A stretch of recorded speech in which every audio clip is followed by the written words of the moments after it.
பிணி தீர ஒரு பொழுதும் இரு சரண என்று ஆரம்பிக்கும் பழனி திருப்புகழ்.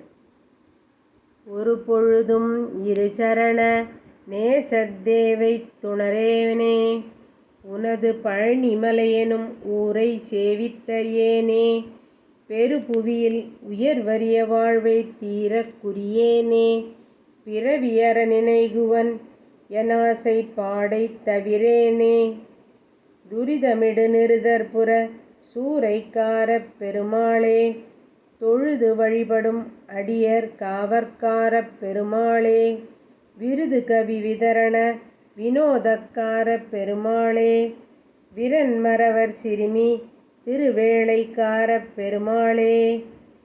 இதற்கு பொருள் என்ன சொல்லானா, ஒருவேளை கூட உனது 2 திருவடிகளிலும் அன்பை வைத்து அறிய மாட்டேன். உன் பழனிமலை என்னும் பதியினை நான் வணங்கி அறிய மாட்டேன். இப்பெரிய பூமியில் உயர்ந்ததும் அருமையானதுமான வாழ்க்கையை முற்றுமாக யான் குறிக்கொள்ளவில்லை. இவ்வளவு குறைகள் இருந்தும் பிறவி ஒழிய வேண்டும் என்று நினைக்கிறேன்.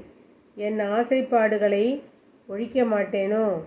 பாவத் தொழில்களையே செய்யும் அசுரர்களின் ஊர்களை சூறாவளி போல் வீசி அடித்த பெருமாளே, உன்னை வணங்கி வழிபடுகின்ற அடியார்களுக்கு காவற்காரனாக இருந்து உதவும் பெருமாளே, வெற்றி கவிகளை உலகுக்கு உதவிய அற்புத மூர்த்தியாகிய பெருமாளே, வீரம் வாய்ந்த குறவர்களின் மகள் வள்ளிக்கு தக்க சமயத்தில் காவலாயிருந்த பெருமாளே அப்படிங்கிறது இதனுடைய பொருளாக சொல்லப்பட்டிருக்கு.